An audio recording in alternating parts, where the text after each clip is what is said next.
What is up, guys? Londrick here, and now I'm back with Rebooking Wrestlemania 32. Yeah, a little bit later than I should have done it, but I'm doing it now, so better late than never, right? So yeah, before we start, let's just make a point clear. When I do these rebookings, I always just use what's available to me. So for this one, no John Cena, no Seth Rollins, no Randy Orton, no Cesaro, anyone else who was injured. There's probably a couple of others back, but those are the four that stand out as being the big ones who were injured. Yeah, so let's just get on to it, really. I mean, no need for big introduction. Let's just dive right into this bad boy. So let's go for what the real card was first before we do the rebooking. Obviously, main event was for the WWE title, Triple H versus Roman Reigns. Undertaker versus Shane McMahon inside Hell in a Cell. Charlotte versus Sasha Banks versus Becky Lynch for the Divas title, or WWE Women's title, excuse me. Chris Jericho, AJ Styles. New Day versus League of Nations. Under the Giant Memorial Battle Royal. Ladder match of Owens, Zayn, Miz, Sin Cara, Zack Ryder, and Dolph Ziggler and Stardust. What else? Fuck. Kind of feel like there was something else here, but no, can't remember. They must. Oh, Brock Lesnar, Dean Ambrose. See, that match only happened 2 years ago, and I barely remember it. So anyway, so yeah, let's get into the rebooking now. So rebooking, the first match is going to be the ladder match for the U. Actually, let's go for the pre-show first. 2 pre-show matches, just keep them the same. Usos versus the Dudleys in that 8 Diva tag match. Team Total Bellas versus Team Bad and Blonde, I think it was. So anyway, back at the main card anyway. So it's going to be the ladder match for the United States title. So just basically changing the title, changing a couple of participants. Obviously, in a while you'll see the reason why. So we got Champion Kalisto, who took on Ryback on the pre-show, but Ryback's been taken out of that, and now he's been put into this match. Then we got the people who are in real life. We got The Miz, we got Stardust, we got Dolph Ziggler. They were all in this match. We'll put Sin Cara in there. Yeah, and obviously Zack Ryder, put him in there as well. So yeah, so the storyline basically the same as it was in real life, just for the US title instead of the Intercontinental title, because I've got another plan for the Intercontinental title. And let the match go pretty much exactly the same amount of length and all that, similar formula and stuff like that. But what did this time? We're going to have a heel winner in the first match, and that is The Miz to win the United States title. Because I just feel like that whole Zack Ryder thing was totally pointless in hindsight. I mean, he's been pretty much buried for about 4 years, and then out of nowhere got the Intercontinental title at WrestleMania. And then just lost the belt back to The Miz next night in Raw anyway, rendering the whole thing pointless. So yeah, there you go. So The Miz to go over to win the US title. And I suppose later on they could sort it out where before the draft Miz ends up as the Intercontinental champion and or someone else gets the US title. Then they can go from there. Then match number 2, AJ Styles versus Chris Jericho. Keep the match from real life. The exact same storyline. AJ coming to the WWE, having his first feud with Jericho. Them having a few matches for a while, and then the whole Y2AJ thing. And then Jericho turns heel exactly like in real life, and then they have this match. So the match goes exactly the same style of match. Only difference is the outcome. So the only thing I'm changing is the outcome, where AJ Styles can then defeat Chris Jericho like he should have done. Now I will say, looking back, it wasn't that bad that AJ lost. I mean, let's be honest, AJ, he's done alright for himself, hasn't he, in WWE? But the only thing I thought was a bit dumb is the next night AJ became the number 1 contender for the WWE title against Roman Reigns. So would it not made more sense for AJ to beat Jericho and then win this match, so AJ has much more credibility going to that big title match of Roman Reigns? Just a thought. just a thought, you know. So yeah, so Chris Jericho to go over. No, sorry, AJ Styles to go over. Sorry. Next match is a faction warfare match. So in real life, it was a New Day versus League of Nations, but I want to take it one step further and do a 3 versus 3 versus 3 match. So the New Day versus the League of Nations versus the Wyatt family. Now, and that's obviously, I'm pretty sure Luke Hart was injured around this time, so it's going to be Wyatt, Strowman and Eric Rowan. So yeah, just extend the League of Nations feud with the New Day and add the Wyatt family to the mix, because obviously the Wyatt family were conspicuous by their absence in matches at this WrestleMania. I mean, they did a segment with The Rock, and obviously originally it was supposed to be Bray and Brock Lesnar, but that ended up being changed to Brock and Ambrose. So yeah, that's what you do basically. Put this match and just turn it into just a fun multi-man, fast-paced brawl. Everyone getting the licks in and all that thing. The tag title. Let's not put the tag titles on the line here, because it is a 6-man situation. So let's just leave that. Let's leave the tag titles out of this. And also, I'm going to scrap the post-match segment with Austin Mick Foley and Shawn Michaels, because although it was kind of cool to see them back, it was just one of those annoying things where the old-timers just make the new guys look so bad that we've seen so much of over the last 10 years or so. So I'm going to scrap that. That segment doesn't happen. And also the result, I think the New Day go over because I think they had to. Because I do feel like that was stupid, to be honest with you. I mean, let's be honest, looking back, the League of Nations was kind of a lame, forgettable faction, wasn't it, really? And then the New Day, they were so hot at the time. I mean, they just turned babyface after a long heel run, and they were one of the most popular acts on the show. And in fairness, they still are. Maybe not as popular as they were before, but they're still doing pretty well for themselves. So, well, the New Day go over, and then match number 4, this is one of the big matches I feel like it should have happened at WrestleMania 32 but didn't, and that's the Intercontinental title, Kevin Owens versus Sami Zayn. Yeah, I mean, looking back, this match definitely should have happened on this show. I mean, it was one of the hottest rivalries of 2016, obviously stemming from the rivalry in NXT from 2014, 2015, other than obviously going way back to like 2010 in Ring of Honor. But basically, Kevin Owens and Sami Zayn have so much history. I mean, they've had about 1,000 matches in WWE right now. Hell, they even had a match. At Raw last night. So it's pretty much always Kevin Owens and Sami Zayn are destined to just fight forever. I mean, 10 years time, they'll still be having Kevin Owens and Sami Zayn matches. But they should have had a match at the grandest stage of them all. And this WrestleMania will be fine for me. So, yeah, obviously storyline. I remember Sami Zayn came back at the Royal Rumble from his injury to go after Kevin Owens. And then Sami disappeared from TV. For like mid-March or something. So, that was stupid. And then he was just added to the IC title mix. So, obviously after Royal Rumble, Sami Zayn is back on the main roster. I mean, you could do what Kevin Owens did, if you remember when Kevin Owens came off the main roster.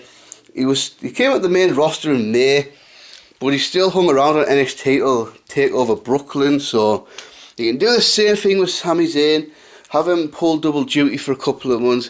He can still be on the main roster, but he can finish up his commitments on NXT.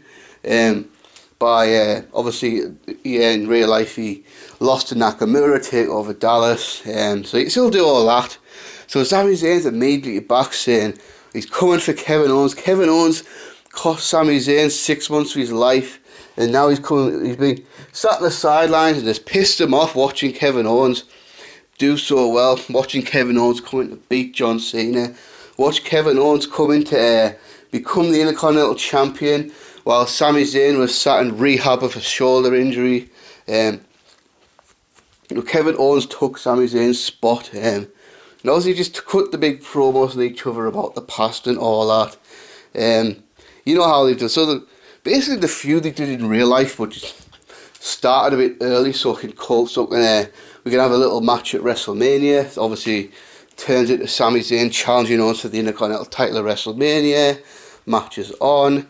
And I feel like this would have been an awesome match at WrestleMania if it happened. I mean, they had two awesome pay-per-view matches in 2016. First, the Payback, but particularly the one at Battleground, which was supposed to be the feud ender.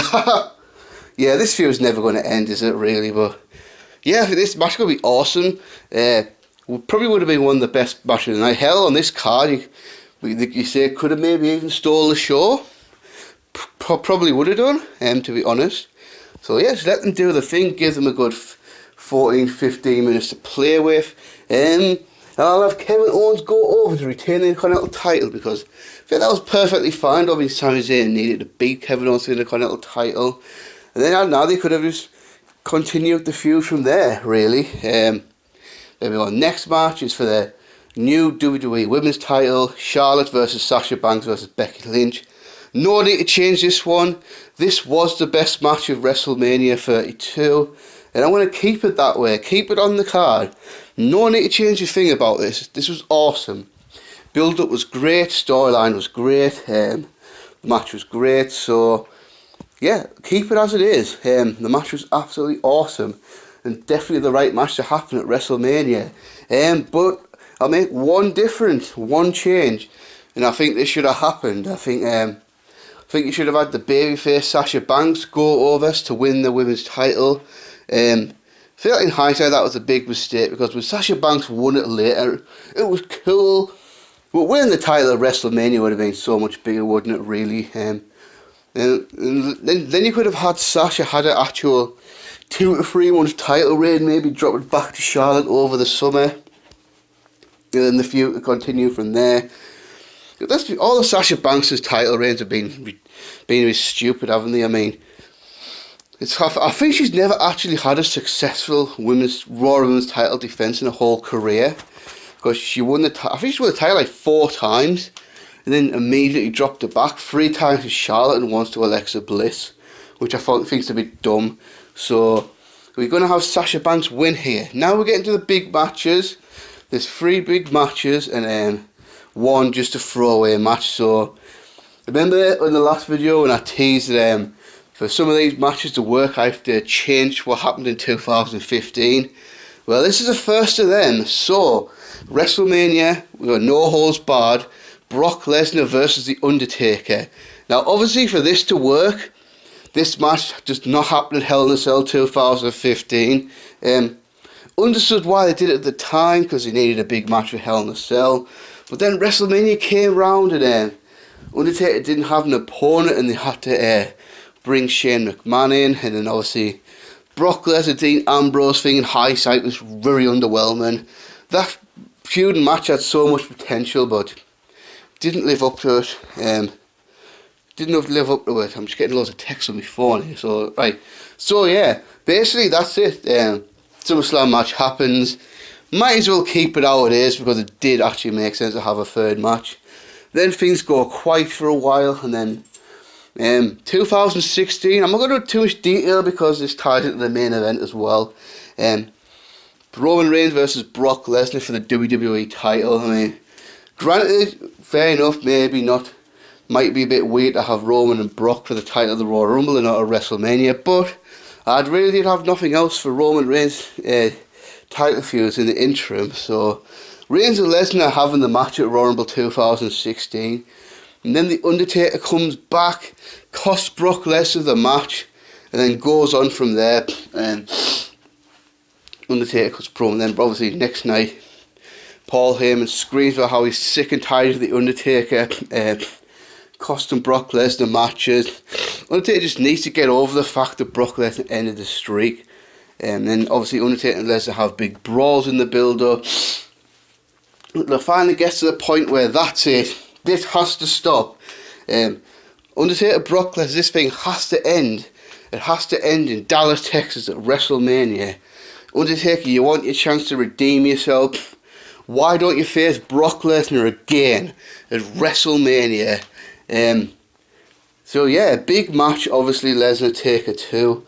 Obviously they did these ultimately were Undertaker's last great matches of his career, because all of his matches after the two Lesnar ones weren't as good. I mean, the Shane Hell in a Cell match was a good match, but I don't think it was awesome. And obviously his personal performance against Roman Reigns just wasn't very good, and obviously the one we've seen at WrestleMania was just a squash. So I feel like this match could be great if it got...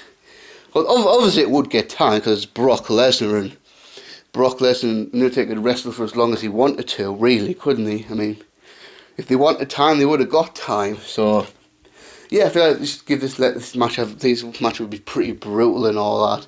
And I think for the finish, Brock Lesnar goes over again, because obviously Brock Lesnar won the Hell in a Cell match in real life, and I feel like obviously Brock Lesnar winning here made the most sense to end the feud.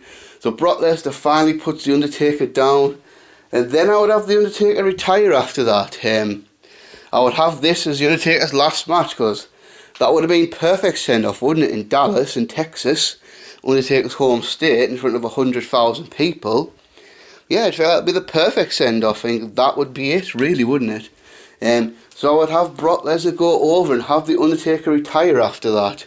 Now, next match, and when I've seen people rebooking this show, like, I can't believe not many people actually come up with this match, because this is the match it had to be, didn't it, really? And that is Hell in a Cell for control of Raw, Shane McMahon versus Triple H.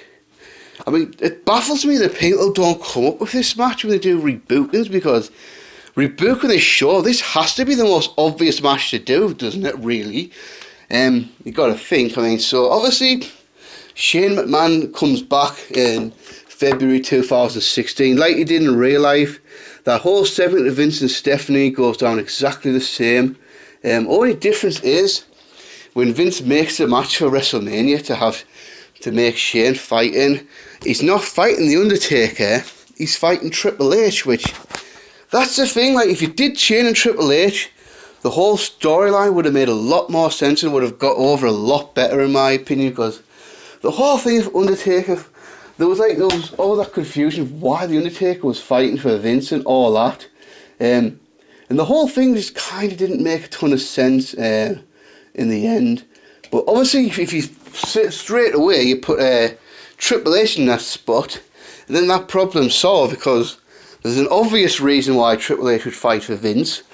Triple H obviously married into the McMahon family, so Triple H's stake in the company that he's going to inherit someday would be in jeopardy if Shane came back, wouldn't it? So, and obviously you could build a realistic storyline around these two. I mean, I'm sure there has been some real resentment between these two. I mean, I'm sure it was a power struggle at times. I mean, obviously Vince is getting older, someone's going to have to inherit that company someday, and obviously Triple H is married to Stephanie, and Shane McMahon, Vince's only son. There was a big rivalry there, so they could build around that. Obviously Triple H talked about how Shane's not going to just swan back in here after 7 years and take what he's worked his arse off to create. I mean, for the last several years, Triple H has been the COO of the WWE. He's been building this brand, and there's no way he's going to give it up for Shane McMahon to come back, simply because Shane's jealous. Obviously, Shane talks about how the authority have driven the WWE into the ground, which he did kind of talked about in his return promo. But Shane's coming back obviously because he's sick of what he's been seeing, and he wants things to get better. And he knows one day his kids are going to have to inherit this company, and he wants his company to keep going. And the way Triple H and Stephanie have run it, it's not heading well, is it? And obviously you have Triple H talk about how, you know what, Shane, do you know deep down what this is all about? I mean, you can come out here and talk about how you want the product to be better for the fans and all that, and about your kids, but the simple truth is you're jealous of me, aren't you, Shane? You've always resented me. Do you know why? Because your dad realised that I was the man you could never be. I mean, Shane McMahon, Vince McMahon's firstborn son, he was supposed to inherit all this, but guess what? you just weren't man enough, Shane, were you? You just didn't have it. You just couldn't live up to the hype, could you, Shane? Whereas when I married Stephanie, Vince saw that I was the man to run this company, and that made you bitter, didn't it, Shane? And you've always hated me for that. And that's why you walked away from the WWE, because you knew you could not compete with me. So obviously you tap into situations like that and have a couple of brawls between the two in the build-up. I mean, I feel like the heat for this one could be awesome. Obviously, you have Stephanie in Triple H's corner. Yeah, I feel like, yeah, so obviously the thing, there was no real issue with Taker and Shane. It was just kind of, well, it was a thrown together match because Taker didn't have an opponent. And the whole thing about Taker fighting for Vince just didn't make a ton of sense, really. And obviously the whole thing about the lockbox has just got forgotten about. So obviously, they keep bringing that up. Vince is sounding desperate in the build-up.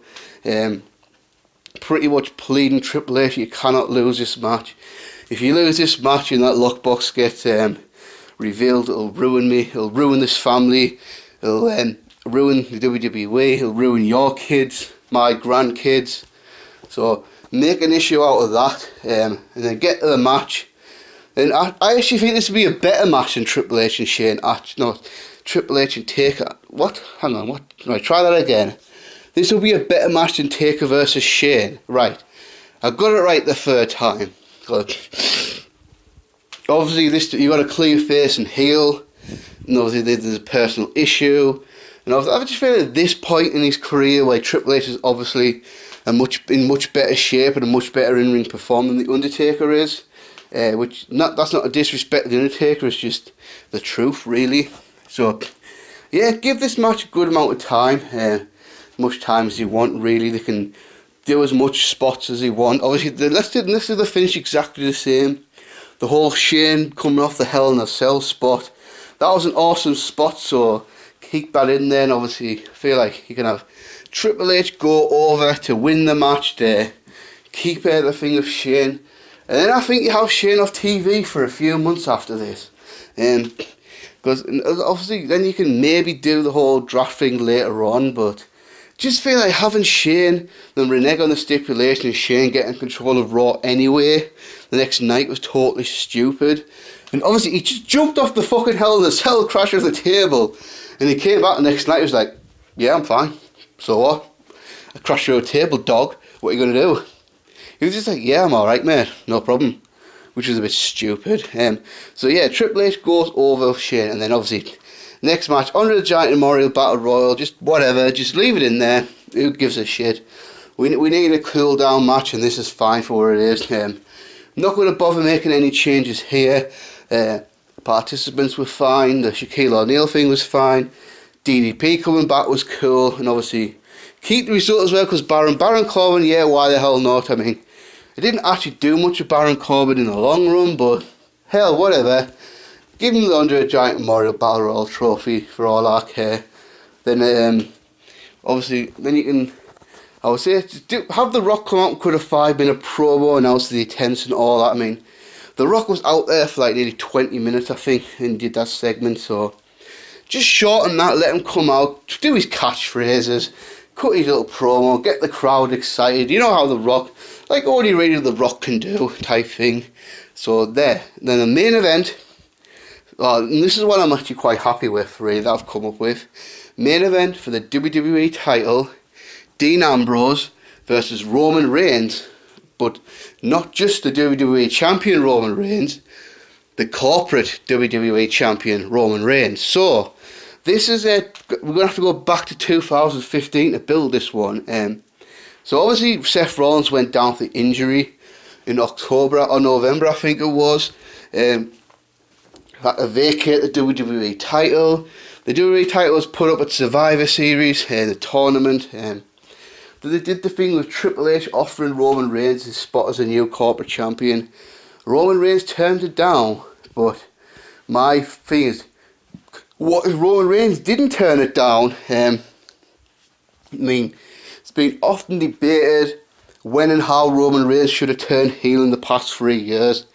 I mean, I think we all agree at some point it should have happened. I mean, and maybe they'd be in a better position now. So I think for me, this would be the best time to do it, because one, you had a top heel out. Remember, this was the time when ratings started to drop. I mean, I think it was the summer of 2015 where ratings started dropping at an alarming rate, which they haven't really recovered from. So WWE needs something creatively to spark them, and they had the opportunity. So for me, with the tournament final is Roman Reigns versus Dean Ambrose. Then they're having the match, and then we have Triple H come out in the middle of the match with the referee down and all that. He gets in the ring, hands Roman Reigns a sledgehammer. Then there's this big long pause of what's Roman Reigns going to do? Is he going to hit Dean Ambrose, or is he going to put it down? So Roman Reigns looks like Triple H, looks like he's going to hit Triple H. Triple H looks shit scared, backs off into the corner. Then at the last minute, Roman Reigns turns around, hits Dean Ambrose with the sledgehammer. And then he goes on to pin Dean Ambrose to become the new WWE champion. Then at the end, we have the big handshake between Triple H and Roman Reigns. Stephanie can come out, a big group hug, so kind of like what The Rock did at Survivor Series 1998. So yes, Roman Reigns has sold out. Roman Reigns has joined the Authority to become Triple H's new corporate champion. And then, so after that, we get a new Roman Reigns this time again. Roman Reigns cuts his hair, he drops the Shield music, so gets entirely new music, drops the Shield attire, and then just has short tights and wrestling boots. So that, you know, like biker short type things and wrestling boots, so a more traditional wrestling attire. And then he stops coming out from the crowd, which he did later on, but for these reasons he's going to say he's doing it so fans can get the fat little grubby hands off him. And then the next night, Roman Reigns cuts a blistering promo explaining why he did what he did. He did this, and it's all your fault. Each and every one of yours fault. He did what he did, because you know what? Roman Reigns tried to be the nice guy. He tried to be the good guy. He tried to set a good example to the kids. Do what was right. And what did he get? He got booed. For no reason at all. The fans booed him, and that pissed him off, because all he ever tried to do was do the right thing. Be a good guy. Be a sportsman and all that. He did all that. And what did he get? Unappreciative boos from you lot. And you know, and I know exactly why you booed me, didn't you? It's because you know you'll never be me, because you're all fat, chubby, out of shape, scruffy people with boring lives, with boring jobs, and boring relationships. You don't have what I have. I've got more athletic ability in my finger than any of you have in your entire body. You don't look like me. You don't have my looks. You don't have my ability. You don't have my bloodline. And that's it. That's all it is. You were all just jealous of me, weren't you? Because none of you had what I have. You go for normal people, regular people like Dean Ambrose, and then Roman Reigns. We pretty much paraphrased what Seth Rollins said. I never sold out. I bought in. From now on, it's all about me. I'm going to do what's right for me and my family, not you.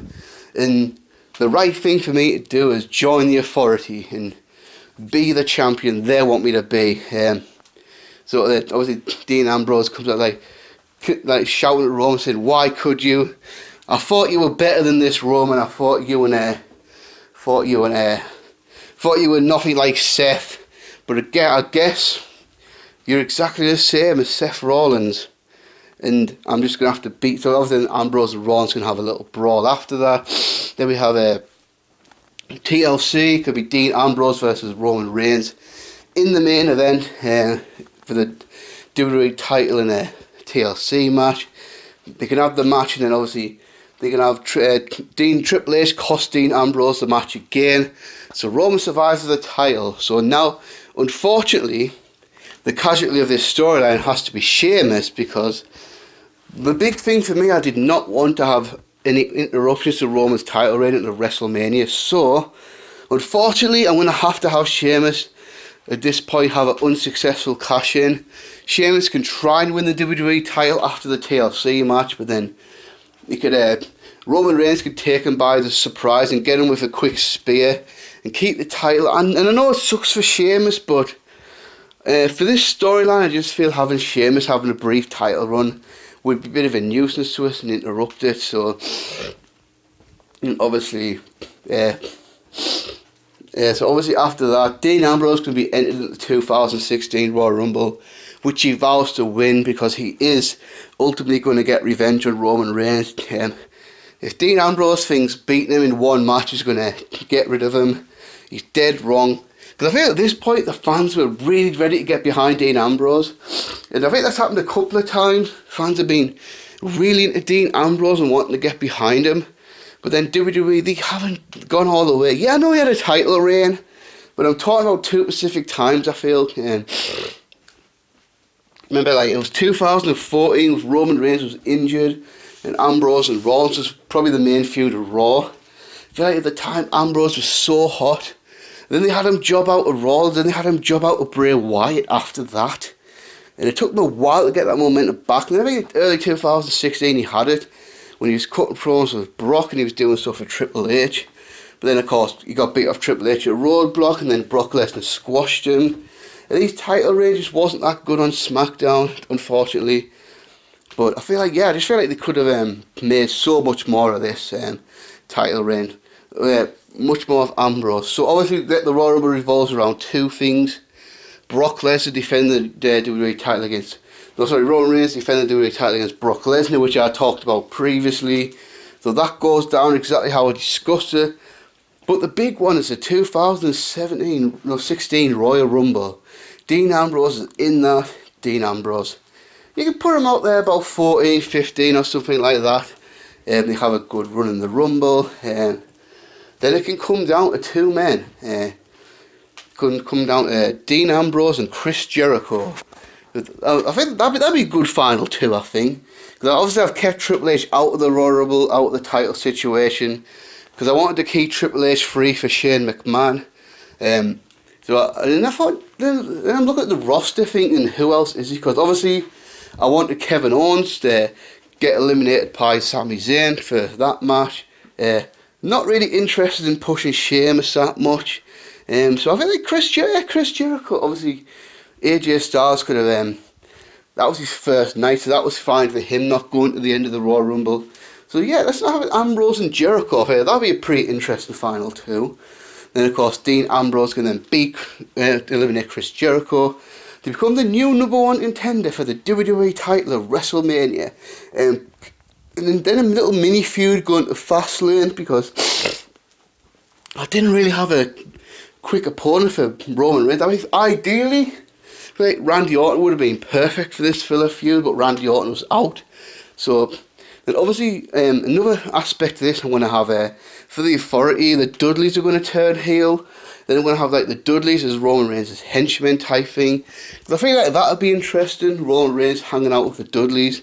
And obviously then Roman Reigns getting the Usos. Because obviously they can have like the Usos trying to talk sense into Roman Reigns. Like, I thought you were family, bro. I thought you were better than this. And obviously Roman Reigns would get into it with the Usos. So for Fastlane, we're going to have a 6-man tag match. Roman Reigns and the Dudleys versus Dean Ambrose and the Usos. And to keep this feud fresh, we're going to have Dean Ambrose pin Bubba Ray Dudley, not pin Roman Reigns. And then then obviously you get the final build towards this match at WrestleMania, Ambrose and Reigns for their title. But I just love the idea of two guys in the early 30s headlining, full-time guys headlining WrestleMania, because I just feel that we're never ever going to have this again now. Because I feel like WWE's got the set formula of part-timers dominating WrestleMania. But we might not like it, but you can't say it hasn't worked out for them. Because ultimately they do draw on the casual fans. They do sell out those stadiums. Now they do bring in those extra network buys. But I would just love it if eventually we got two full-time guys in the prime of their careers main event in WrestleMania. And for me, this would have been a great opportunity to do it. So now, Ambrose and Lesnar for the title were fucking on. And I think this would have been perfect. Well, not perfect, but obviously the big thing over the last few WrestleManias have been building towards Roman Reigns going for the title. And just feel like the fans just... Obviously, it just hasn't worked, has it? As much as WWE's tried. Fans are still not digging Roman Reigns as a top face. Fans aren't really invested in Roman Reigns' as chase for the title. So I feel like Dean Ambrose, I think the fans would be behind Dean Ambrose's quest for the title 100%. And obviously since Survivor Series, I've built Roman Reigns as a strong heel champion. But ultimately now, I do wonder if they turned Roman Reigns then, gave him a proper heel run, maybe Roman Reigns could have turned back babyface last year, maybe, and then built up this year's WrestleMania. Fans could have been hot to see Roman Reigns as a babyface again, maybe.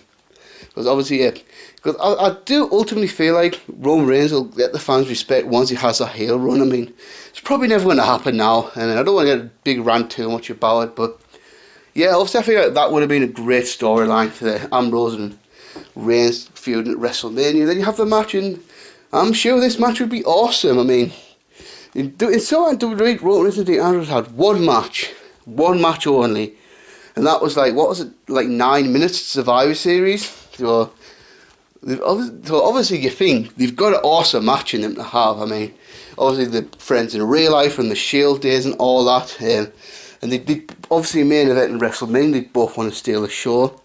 And I feel like if this WrestleMania, this would probably be the best match of the night. I mean, this match would have been awesome. Give it 20-25 minutes to do the thing, and obviously the end is simple. Dean Ambrose hits the dirty deeds, and they could do a thing where Ambrose hits the dirty deeds and then holds on, spins round, gets Roman back up and hits a second dirty deed, because Reigns has already kicked out of one dirty deed. Ambrose can kick out of a spear, and then obviously so a double dirty deed, and then for Dean Ambrose to pin Roman Reigns to end the corporate Reigns' title reign. Then Ambrose to get his big WrestleMania moment, win the title at the main event of WrestleMania. Because obviously I feel like fans would have loved it. Fans would have been totally behind Ambrose. So there you go. That is my WrestleMania 32 rebooking. Tomorrow, I think I'm going to do a Londrick's 2 pence tomorrow, because I've got like a lot of things to talk about with WrestleMania, Takeover, Raw, SmackDown. We could even talk about some of the indie stuff. I mean, I have seen a couple of the indie matches, specifically Kenny Omega, Cody Rhodes, so I can talk about that. I could also talk about previewing the greatest Royal Rumble history of the Saudi show, because that card's coming together now. Talk about the potential shake-up next week. So we'll do that tomorrow, and I'm going to warn you that'll probably be a long video, like probably an hour plus. And for the next rebooking, whenever that is, probably next week, maybe the week after, I've decided on doing WrestleMania 13. So yeah, thanks for watching, and until next time, peace.